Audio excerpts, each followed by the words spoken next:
Tout un titre ce matin, hein? La bataille ultime. Autrement dit, la fin du monde. Merci beaucoup, mes sœurs. Merci. Alors, ce matin, nous allons parler de la fin des temps et de la fameuse bataille d'Armageddon. C'est un sujet qui a fait couler beaucoup d'encre depuis que je suis né. C'est bien celui-là. Hein? D'ailleurs, beaucoup de gens dans le monde semblent avoir leur petite idée sur quand et comment ça va se produire. Plusieurs ont même eu l'audace d'avancer des dates. Je me souviens de mon frère, témoin de Jéhovah. C'était en septembre 1973. Il me disait que la fin du monde était pour arriver en octobre 75. Novembre 75 est arrivé. Et la fin du monde n'était toujours pas là. Et d'autres, par la suite, ont exprimé des dates quant à la fin du monde. 1992, 1993, 2000, 2011, 2012, 2016, etc., etc. Et par le fait même, ils se sont tous avérés être de faux prophètes. Mais toute cette obsession au sujet de la fin des temps n'existe pas seulement chez les chrétiens. Ce sujet interpelle aussi les gens du monde. Par exemple, si vous faites une petite recherche sur l'Internet, vous allez voir qu'il y a près d'une centaine de films qui ont été réalisés sur le sujet de la fin du monde. Et dans la très grande majorité de ces films, les hommes deviennent des héros à la fin des films. Mais est-ce juste de voir la fin du monde comme une guerre où des hommes deviennent des héros? Eh bien, habituellement, lorsque notre société parle de la fin du monde, c'est vraiment pas ce que j'entends. C'est plutôt un sentiment de panique que j'entends. Par exemple, il y a quelques années, la fin du monde a été évoquée par une certaine Greta Thunberg. C'est une jeune militante suédoise qui lutte contre le réchauffement climatique. Vous l'avez sûrement déjà vu à la télévision. Elle est même venue ici au Canada en septembre 2019, où près de 500 000 personnes ont marché à ses côtés dans les rues de Montréal. Et un mois plus tard, à New York, en octobre 2019, elle a donné un discours qui a fait le tour du monde lors du sommet mondial pour le climat. Elle a dit que si tout se passe comme prévu, on était en train d'assister à la fin de notre monde. Elle a dénoncé avec passion les paroles des chefs d'État et elle leur a dit qu'ils volaient ses rêves parce que c'est elle et sa génération qui allaient devoir supporter les conséquences de leur hypocrisie. La fin du monde arrive, disait-elle. Mais on vit comme dans un conte de fées, comme si de rien n'était. Bon, qui a raison concernant la fin du monde? Les films d'Hollywood, qui finissent plutôt bien et dont les hommes sont de véritables héros à la fin? Ou bien Greta Thunberg, dont la vision du monde finit plutôt mal et dont les hommes sont de véritables zéros, entièrement responsables de tout ce qui va leur arriver? Eh bien, pour découvrir la réponse, il va falloir ouvrir nos Bibles dans Apocalypse chapitre 15 et chapitre 16. C'est là où l'histoire, avec un grand H, se termine. Regardons d'abord le chapitre 15. Je vais lire le chapitre 15 et ensuite on regardera au fur et à mesure le chapitre 18. Puis je vis descendre dans le ciel un autre signe, grand et admirable. 7 anges qui tenaient 7 plaies, les dernières, car c'est par elles que s'accomplit la colère de Dieu. Et je vis comme une mer de cristal, mêlés de feu, et les vainqueurs de la bête, de son image et du chiffre de son nom, debout sur la mer de cristal. Ils tiennent les harpes de Dieu. Ils chantent le cantique de Moïse, le serviteur de Dieu, et le cantique de l'agneau. Tes œuvres sont grandes et admirables, Seigneur Dieu Tout-Puissant. Tes voies sont justes et véritables, Roi des nations. Seigneur, qui ne craindrait et ne glorifierait ton nom? Car seul tu es saint, et toutes les nations viendront et se prosterneront devant toi, parce que ta justice a été manifestée. Après cela, je regardai, et le sanctuaire du tabernacle du témoignage fut ouvert dans le ciel. Les 7 anges qui tenaient les 7 plaies sortirent du sanctuaire. Ils étaient revêtus d'un lin pur, éclatant, et portaient des ceintures d'or autour de la poitrine. L'un des 4 êtres vivants donna aux 7 anges 7 coupes d'or, pleines de la fureur de Dieu qui vit au siècle des siècles. Et le sanctuaire fut rempli de fumée à cause de la gloire de Dieu, de sa puissance. Et personne ne pouvait entrer dans le sanctuaire jusqu'à que les 7 plaies, les 7 anges soient achevés. Qu'est-ce qu'on voit au verset 1? Hein? Puis je vis dans le ciel un autre signe grand et admirable, 7 anges qui tenaient 7 plaies, les dernières, car c'est par elles que s'accomplit la colère de Dieu. Ce qu'on voit ici, c'est que la fin du monde est annoncée comme étant l'accomplissement de la colère de Dieu. On peut donc dire que Greta Thunberg a un petit peu mieux compris la fin du monde qu'Hollywood. Elle a raison d'être angoissée, car la fin du monde n'a rien d'amusant, ça n'a absolument rien de divertissant. Et le pire, c'est que ce sera beaucoup plus grave que ce qu'elle pense. Ce n'est pas seulement une question de plusieurs degrés de réchauffement de la planète qui est en jeu ici, mais la question d'un Dieu qui est rempli d'une colère juste. Dans Hébreux, chapitre 10, verset 31, la parole de Dieu nous dit qu'il est terrible de tomber entre les mains du Dieu vivant, chargé de nos péchés. Regardons maintenant les versets 2 à 4.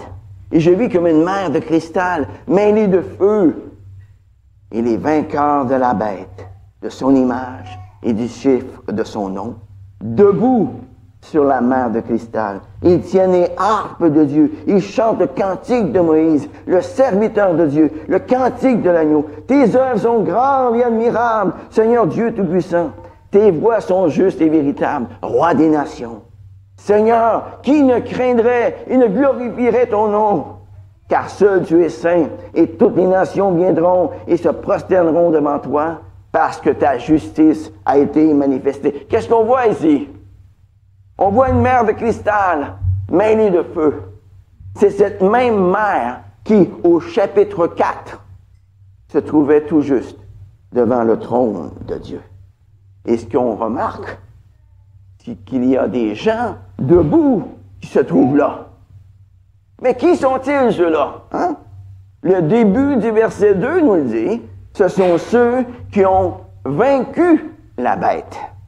En fait, c'est la même foule qui était apparue précédemment à l'apôtre Jean et qui l'a décrite au chapitre 5 et ensuite au chapitre 7. Et c'est la même foule marquée du sceau de Dieu qu'il a déjà décrite dans Apocalypse chapitre 4, versets 1 à 5. Et que font-ils? Que font-ils?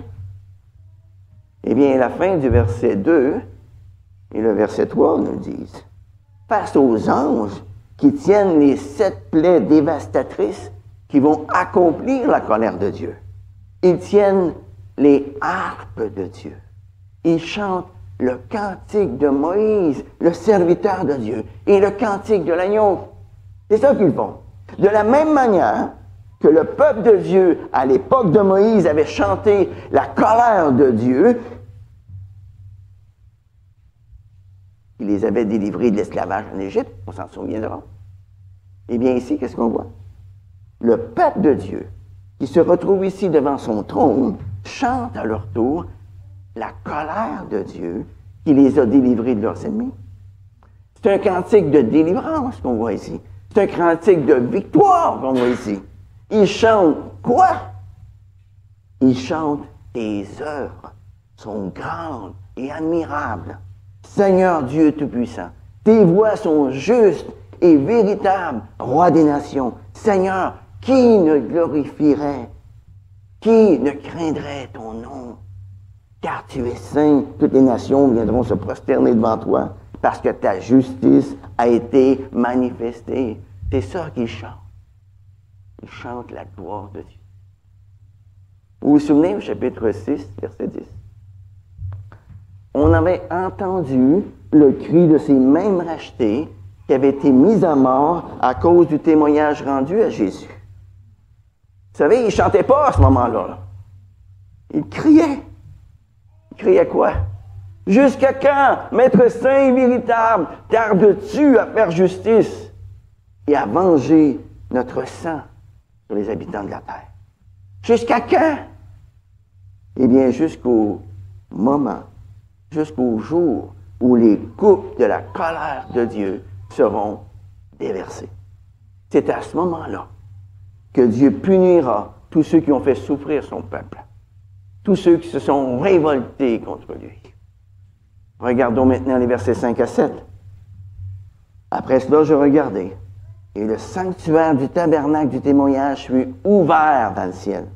Les 7 anges qui tenaient les 7 plaies sortirent du sanctuaire. Ils étaient revêtus d'un lin pur, éclatant, et portaient des ceintures d'or autour de la poitrine. L'un des 4 êtres vivants donna aux 7 anges 7 coupes d'or, pleines de la fureur de Dieu, qui vit au siècle des siècles. Nous apprenons ici que c'est directement de la maison de Dieu que sortent ceux qui exécutent les châtiments divins. Les anges qui tiennent les 7 plaies sont habillés comme les sacrificateurs de l'Ancienne Alliance.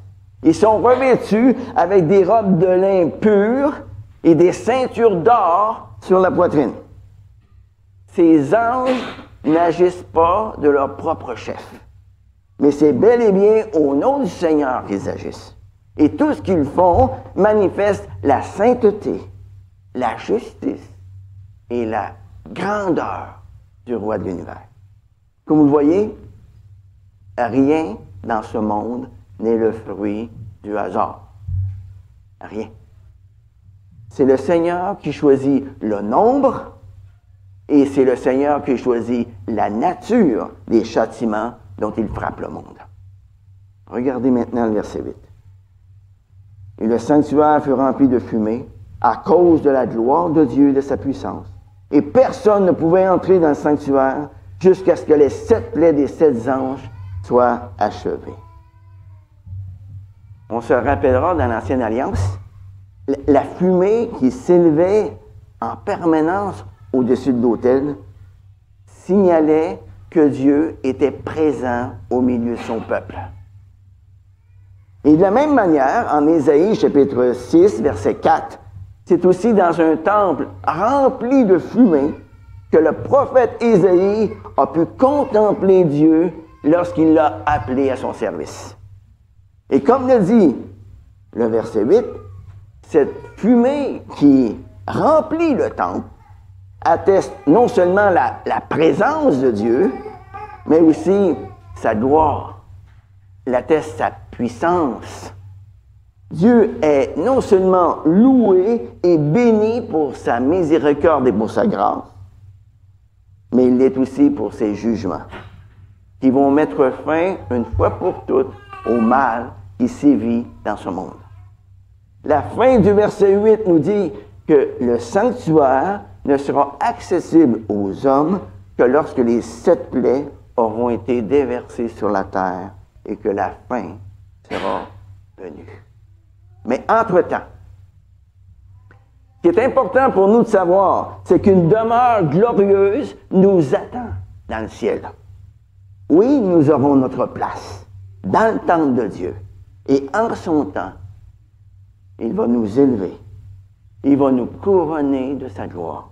Et nous expérimenterons à ce moment-là un bonheur éternel en sa présence. Maintenant, regardez le chapitre 16, verset 1. J'entendis une voix forte qui venait du sanctuaire et qui disait aux anges, « Allez, versez sur la terre les 7 coupes de la fureur de Dieu. » Et tout le reste de ce chapitre nous décrit avec plus ou moins de détails le déversement des 7 coupes de la colère de Dieu. Et ce qu'on remarque dans le cycle des 7 coupes, c'est qu'il est différent du cycle des 7 sceaux et du cycle des 7 trompettes qu'on a déjà vu auparavant. La différence, c'est que les 7 coupes sont déversées l'une après l'autre jusqu'à la 7e sans interruption.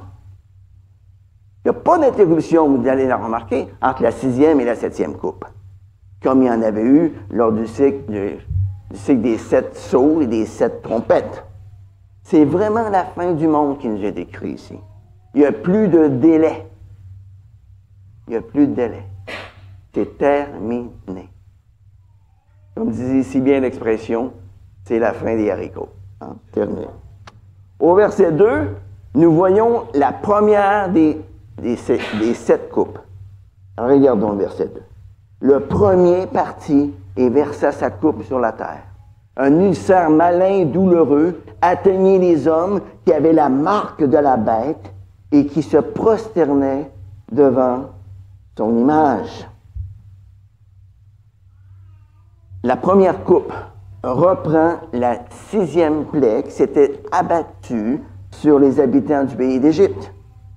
Et comme à l'époque de Moïse, il y a une distinction qui est établie entre le peuple de Dieu et ceux qui n'en font pas partie. Remarquez bien ici que cette plaie tombe seulement sur ceux qui ne font pas partie du peuple de Dieu. Un ulcère malin et douloureux, ça c'est le signe d'une infection grave dont on ne se débarrasse pas facilement. Cet ulcère dont sont frappés ceux qui prêtent allégeance à l'Antichrist démontre qu'ils sont intérieurement affectés par toutes sortes d'idéologies hostiles à Dieu et à sa parole. Et cette infection a pour effet d'empoisonner toute leur existence. La seule issue, leur seule issue, c'est d'aller à celui qui pardonne, à celui qui peut sauver les plus perdus, à celui qui peut les sauver du péché et de la mort. Au verset 3, un deuxième ange versa sa coupe dans la mer, elle devint du sang comme celui d'un mort. Et tous les êtres vivants moururent, ceux qui étaient dans la mer. Cette deuxième coupe reprend la première plaie d'Égypte. Mais ici, tout s'aggrave. C'est plus seulement un fleuve qui est touché ici, le Nil. Mais, comme à l'époque de Moïse. Mais c'est toute la mer qui est touchée. Jusqu'au point où elle ne peut plus soutenir la vie. Ici, l'infection, la corruption envahissent le monde qui préfère un antichrist à Christ. Le monde qui préfère le mensonge à la vérité. Le monde qui préfère le mal à la justice. Et pour eux, leur seule issue, c'est de passer du camp de l'Antichrist au camp de Christ. C'est d'aller à celui qui a répandu son sang pour eux, afin de les purifier de tout péché. Au verset 4, la troisième coupe touche maintenant les fleuves et les cours d'eau qui deviennent du sang. Regardez le verset 4. Le troisième versa sa coupe dans les fleuves et les sources d'eau, et ils devinrent du sang. La troisième plaie, elle ressemble à la précédente.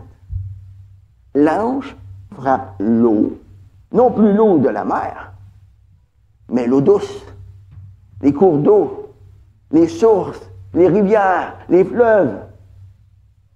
La seule issue pour le monde, c'est d'aller à la source d'eau vive, qui est Jésus-Christ. La seule issue pour eux. Et dans les versets 5 à 7, on découvre que cette troisième coupe qui est déversée sur le monde est rétributive. Elle est juste. Regardez les versets 5 à 7. Et j'entendis l'ange des eaux dire, « Tu es juste, toi qui es et qui étais, toi le saint, d'avoir exercé ces jugements. Car ils ont versé le sang des saints et des prophètes, et tu leur as donné du sang à boire, ils le méritent. » Et j'entendis l'autel dire, « Oui, Seigneur, tout-puissant, tes jugements sont véritables et justes. Tes jugements sont véritables et justes. » Dans ces 3 versets, nous voyons que le Seigneur de l'univers punit ceux qui ont versé le sang des martyrs. Il y a une ironie ici, là, lorsqu'on évoque le sang. Les ennemis de l'Église qui ont répandu le sang innocent des saints et des prophètes baigneront un jour dans leur propre sang. Ensuite, au verset 8 et 9, nous voyons que le 4e ange verse sa coupe sur le soleil. Il lui fut donné de brûler des hommes par le feu, et les hommes furent brûlés par une chaleur torride. En fait, ce qu'on voit ici, c'est une version inversée de la 9e plaie qui s'est abattue sur l'Égypte à l'époque de Moïse. On se rappellera qu'en Égypte, Dieu avait caché son soleil. Il avait plongé le peuple égyptien pendant 3 jours dans l'obscurité la plus complète. Ils ne pouvaient même pas voir leurs mains. Ils ne pouvaient pas bouger. Il fallait qu'ils restent à la même place. Mais cette fois-ci, c'est tout le contraire qui se passe. Il rend le soleil tellement ardent qu'il brûle littéralement les hommes. Les hommes furent brûlés par une chaleur torride, nous dit le verset 9.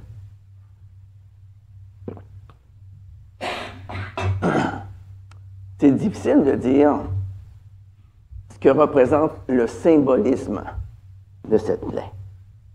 Mais peut-être est-ce simplement une illustration de tout ce qui contribue à embraser et détruire le cœur, la conscience et l'âme des hommes qui vouent un culte à tout ce que représente la bête.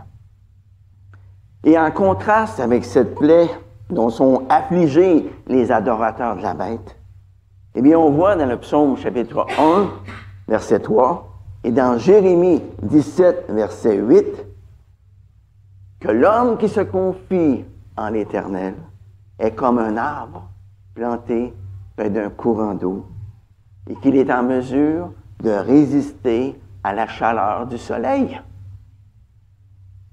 Le psaume 121, versets 5 à 7, ajoute que Dieu est son ombre à sa main droite. Et pendant le jour, le soleil ne le frappera point, l'Éternel le garde de tout mal. Voyez l'image ici, là? L'Éternel est celui qui se tient tout près de nous. Il est notre ombre. Il est celui qui protège notre âme de tout mal. Bon, jusqu'ici, on n'a pas vraiment entendu comment les habitants de la terre subissaient tous ces fléaux. Mais à partir de cette 4e coupe, on aura plusieurs occasions de voir comment ces jugements sont vécus par les habitants de la terre. Regardez la fin du verset 9. Ils ne se repentirent pas pour lui rendre gloire. Tout comme le Pharaon lors de l'Exode, les habitants de la terre qui subissent ces coupes de la colère de Dieu ne changent pas d'attitude. Ils ne rendent pas gloire à Dieu.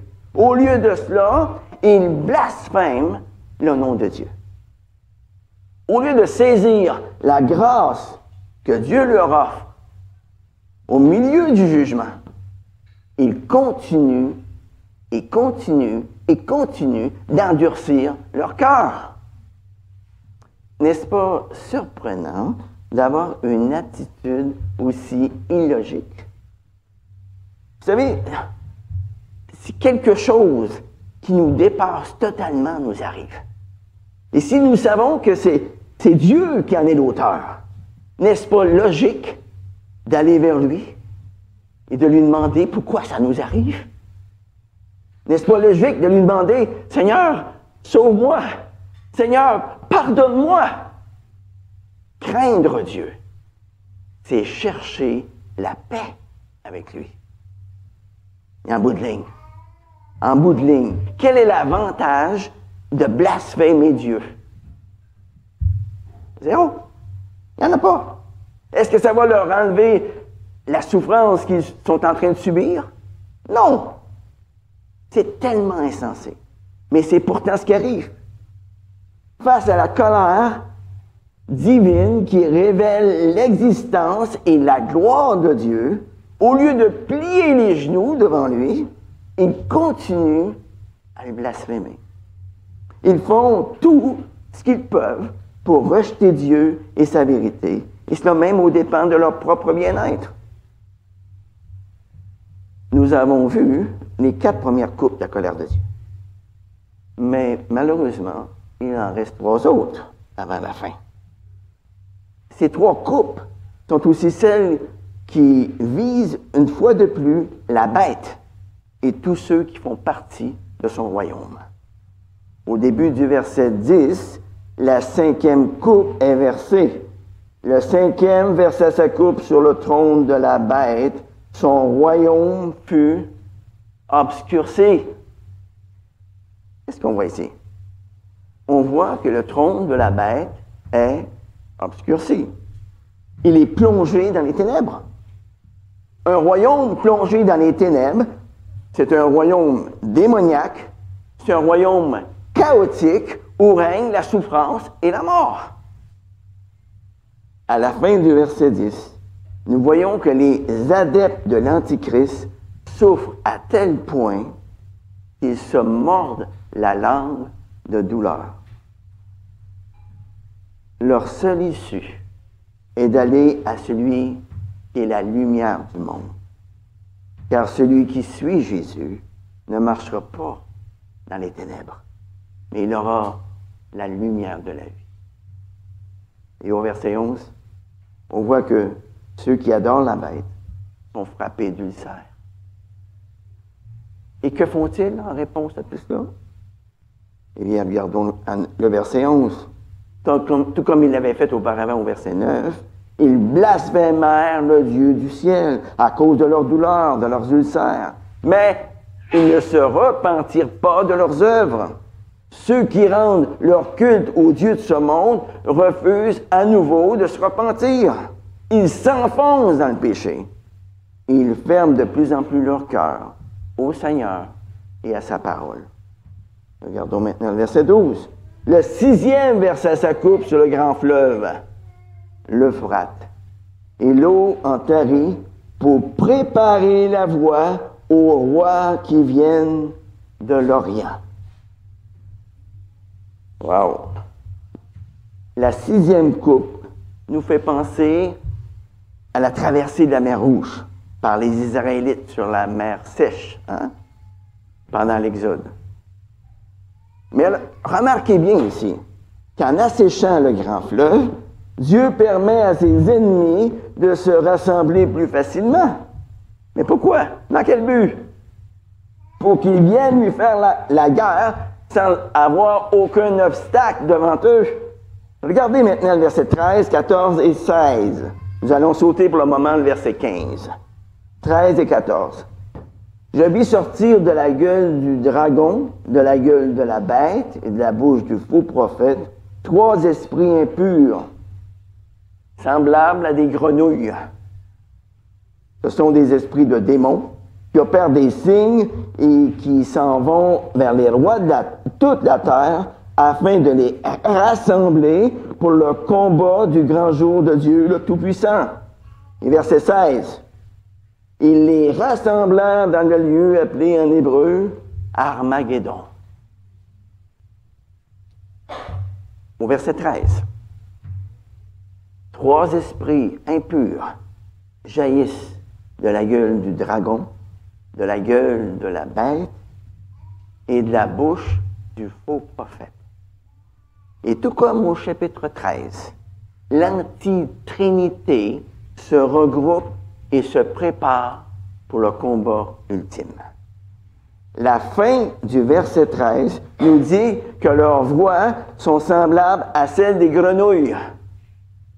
Ces animaux étaient considérés comme étant impurs dans l'Ancien Testament. Avez-vous déjà entendu les voix des grenouilles mâles lorsque vient le printemps?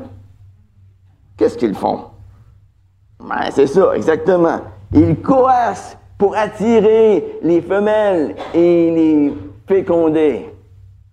Ça, c'est l'illustration de la séduction qu'exercent toutes les puissances antichrétiennes qui sont à l'action présentement dans le monde.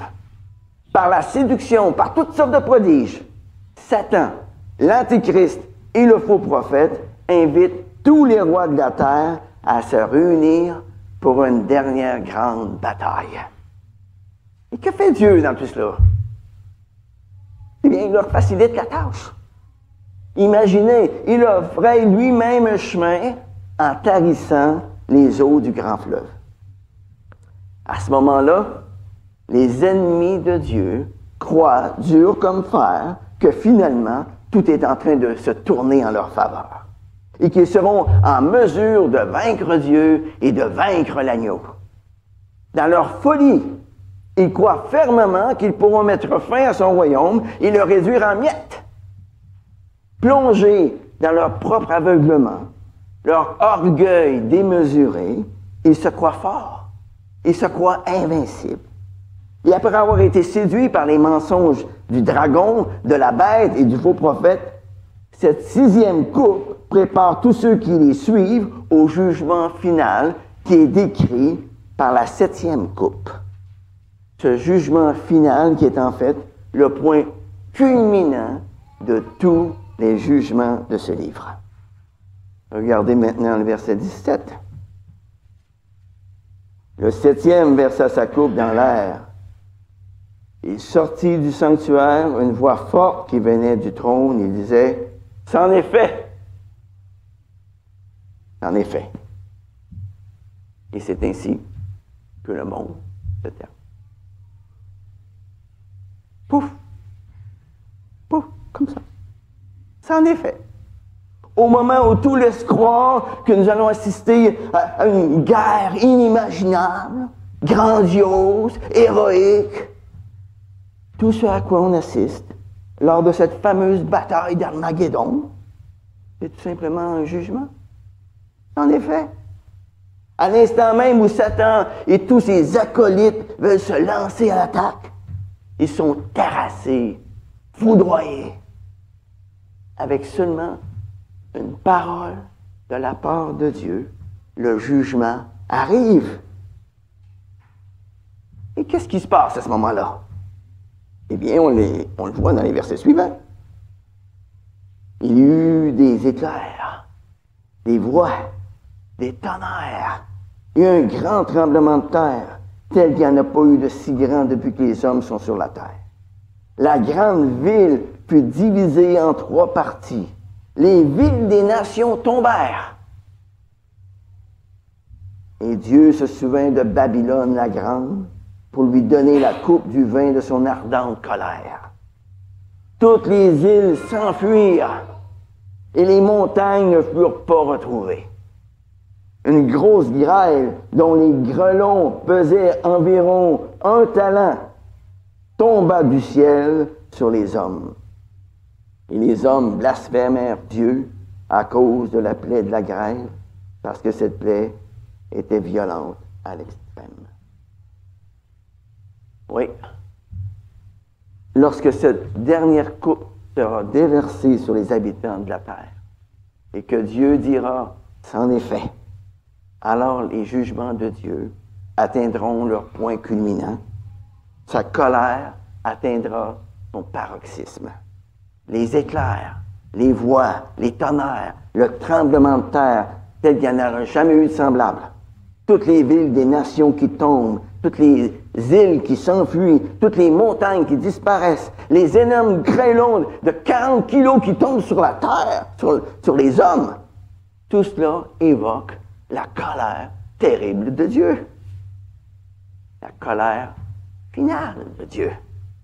Et à partir de ce moment-là, il n'y a plus aucune occasion de retourner en arrière et de se repentir. C'est terminé. C'en est fait. Ce chapitre qui présente la fin du monde se termine comme ça. Il n'y a même pas une petite espérance cachée quelque part qui pourrait nous laisser entendre que ce ne sera pas si grave que ça, après tout. Voyez, au déversement de la 7e coupe, soit on se retrouvera dans sa présence au ciel, soit on subira la colère de Dieu sur la terre. Quand le temps de la grâce sera écoulé, il n'y aura plus de place pour la repentance. Le texte d'Apocalypse 16 répond lui-même à la question qui avait été posée en Apocalypse 6, verset 17. Vous vous souvenez de cette question? Qui pourrait subsister? Qui pourrait subsister? Eh bien, ce ne sera sûrement pas les habitants de Babylone qui habitent, qui adorent la bête. Ce ne sera pas ceux-là. Ceux qui subsisteront devant Dieu, ce seront ceux qui ont été revêtus de la justice de l'agneau. Ce seront ceux qui l'adorent et qui le servent ici-bas. En terminant ce matin, j'aimerais méditer avec vous le verset 15 que j'ai sauté tantôt. Lors de l'explication de la 6e coupe, donc tout juste avant le déversement de la 7e et dernière coupe, Jésus interrompt l'explication pour nous dire quelque chose de très intéressant. Regardons ce qu'il nous dit au verset 15. Il dit, « Voici, je viens comme un voleur.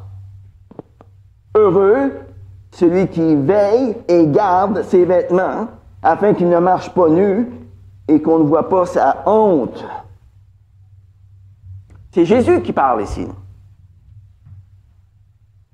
Et Jésus nous dit qu'il reviendra comme un voleur, c'est-à-dire à l'improviste, sans prévenir. C'est d'ailleurs ce que Jésus nous dit aussi au sujet de son retour dans Matthieu chapitre 24, versets 37 à 39 et verset 44.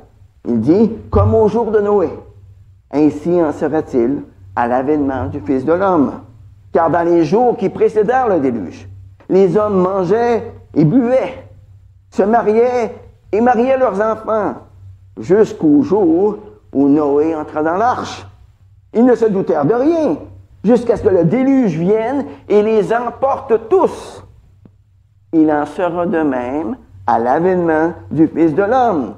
C'est pourquoi, vous aussi, tenez-vous prêts, car le Fils de l'homme viendra à l'heure où vous n'y penserez point. » Au beau milieu de tous ces jugements dont nous venons de parler tout au long du chapitre 16, Jésus reviendra à un moment où personne ne l'attend. Mais ce retour inattendu serait vraiment impossible. Vraiment impossible. C'est tous ces signes, toutes ces plaies qui nous sont décrites au chapitre 16 s'accomplissaient de façon littérale. Il se peut très bien que nous soyons ce matin à quelques minutes seulement du déversement de la 7e coupe et qu'on n'ait pas le temps de manger notre repas. Mais le Seigneur nous attend pour un meilleur repas. Personne ne sait l'heure exacte du retour de Christ. Et personne ne sait comment comprendre exactement toutes les images du jugement qui sont décrites ici au chapitre 16. Mais ce qui est très clair, c'est que Dieu est en colère contre les habitants de cette terre qui ne veulent rien entendre de ses avertissements et que très bientôt, il reviendra dans la personne de Christ pour tout régler. Et à ce moment-là, ce sera la fin. Voilà pourquoi Jésus nous appelle à veiller, à garder nos vêtements, afin de ne pas marcher nus, afin que personne ne voie notre honte. Vous savez, c'est un appel ici, c'est pas un appel ici à toujours mettre nos pyjamas avant d'aller se coucher. ou bien à se coucher avec toute notre linge sur notre dos. Non, non, c'est pas ça. Pas ça du tout. Jésus nous parle ici de vêtements blancs dont les chrétiens de l'Église de Laodicée avaient terriblement besoin au chapitre 3 de l'Apocalypse. Ce sont les mêmes vêtements qui ont été donnés à son peuple en Apocalypse, chapitre 6. Ils sont parfaitement blancs, ce qui signifie que ceux qui les portent sont considérés comme parfaitement purs, parfaitement saints, parfaitement justes devant Dieu. Mais d'où viennent ces vêtements qui enlèvent la colère de Dieu? Pour comprendre ça, eh bien, il faut revenir à la nuit avant la mort de Jésus. Vous vous rappelez, dans le jardin de Gethsémani, Jésus a prié son Père. Et à 3 reprises, il a dit exactement la même chose. Éloigne de moi cette coupe. Mais pourquoi Jésus parle-t-il d'une coupe à ce moment-là? C'est parce que lors de sa mort à la croix, Jésus a bu la coupe amère de la colère de Dieu. Il ne l'a pas bu à cause de ce qu'il a fait lui-même, car il était sans péché. En fait, il l'a bu à cause de tout ce que son peuple a fait. Il a consenti à suivre le plan que Dieu avait déterminé d'avance avant la fondation du monde. Et tout juste avant sa mort à la croix, Jésus a crié « Tout est accompli. » Tout est accompli. Il a crié cela pour nous dire que la colère de Dieu n'existe plus envers ceux qui placent leur confiance en lui pour leur salut. Tous les rachetés de Jésus dont on a entendu parler tout au long de cette série sur l'Apocalypse sont maintenant revêtus de vêtements blancs, des vêtements blancs de la justice de Christ. Et par conséquent, ils n'ont plus besoin d'avoir peur de cette 7e coupe où Dieu dira « C'en est fait, c'en est fait ». Au contraire, ils peuvent dire avec confiance « Jésus a déjà pris sur lui la coupe que je méritais. » Et en plus, il a dit « Tout est accompli, c'est fini. » Les amis, si nous sommes ici ce matin, en train de parler de la colère de Dieu, en train de parler de la fin du monde, ça veut dire une chose, c'est que la dernière coupe n'a pas encore été déversée. Tout n'est pas encore fini. Le point de non-retour n'est pas encore arrivé. Et j'aimerais m'adresser, en terminant, j'aimerais m'adresser personnellement à chacun d'entre vous. Mon ami, est-ce que tu peux dire avec confiance ce matin que Jésus a déjà pris sur lui la colère que tu mérites? Eh bien, ce n'est pas le cas. Il te reste du temps pour suivre les conseils qui se trouvent dans le chant du chapitre 15. C'est un chant qui t'appelle à craindre Dieu. C'est un chant qui t'appelle à lui rendre gloire. Il te reste du temps pour cesser de réagir comme les gens orgueilleux et obstinés du chapitre 16 qui refusent de se repentir. Il te reste du temps pour changer d'attitude, pour venir à Christ.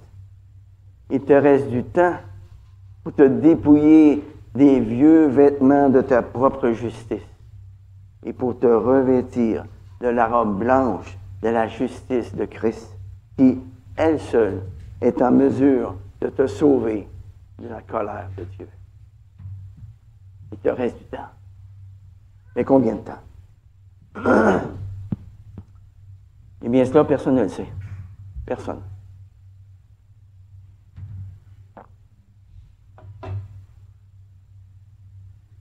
Et donc, je te supplie ce matin, pour le bien éternel de ton âme, de ne pas bafouer la compassion de Dieu.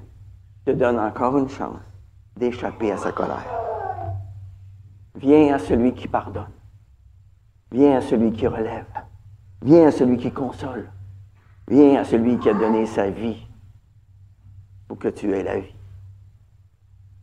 Et pour tous ceux d'entre vous qui avez placé votre confiance en Jésus-Christ pour votre salut ce matin, Je vous invite à réécouter l'avertissement de notre Sauveur qui nous dit de rester vigilant, de veiller constamment. Car vivre pour Christ dans un monde où le nom de Dieu est continuellement blasphémé, ça va toujours représenter un véritable défi. Et cela jusqu'à ce qu'il revienne. Les amis, réalisons à chaque jour notre besoin de Christ. Réalisons-le. Vivons de telle sorte que lorsqu'il reviendra à la fin du monde, il nous trouvera en train de veiller et prêts, fin prêts à le rencontrer. Prions. Père éternel, fais-nous réaliser à chaque jour qu'à la croix, Jésus a bu la coupe amère de ta colère. Il ne l'a pas bu à cause de ce qu'il a fait lui-même, car il était sans péché. En fait, il a bu à cause de tout ce que moi j'ai fait. À la croix, Jésus a été angoissé afin que je puisse expérimenter sa paix parfaite. À la croix, Jésus a été racheté afin que je sois accepté. À la croix, il a été foulé aux pieds comme un ennemi afin que je sois accueilli comme un ami. À la croix, Jésus a été dépouillé afin que je sois vêtu. Il a été blessé afin que je sois guéri. À la croix, Jésus a été assoiffé afin que je sois désaltéré. Il a été tourmenté afin que je sois réconforté. À la croix, Jésus a baissé la tête pour que je puisse relever la mienne. Il est mort pour que je puisse vivre éternellement. Ô Seigneur Dieu, tout au long de mon pèlerinage sur cette terre, continue d'élargir mon cœur. Aide-moi à t'adorer, non seulement avec mes lèvres, mais aussi et surtout par ma vie. Amen. Amen.